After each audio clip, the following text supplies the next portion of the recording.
Now let's have a look at chapter 4. Chapter 4 focuses on predictive analytics. As you saw previously, we spoke about descriptive analytics.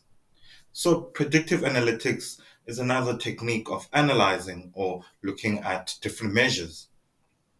So, when we look at the overview of predictive analytics, in short terms, it's all about predicting what's going to happen in the future. For example, for your business, you could be wanting to know how much sales am I going to generate in a certain season, knowing whatever trends that you've seen. So you would want to predict if I then invest in ABC, then my result will be DEF.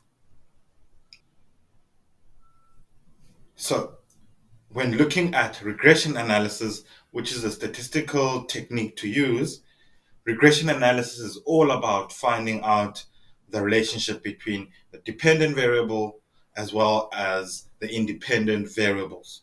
So this you can see what causes A to happen or what causes B to happen.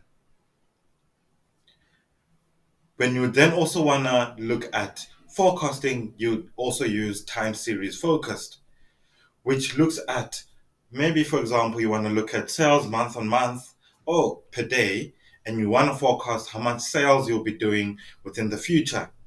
Then there, the predictive analytics that is used is time series forecasting. Machine learning algorithms can also be used for predictive analytics, which is more advanced way of predicting the future. So that's all in terms of predictive analytics.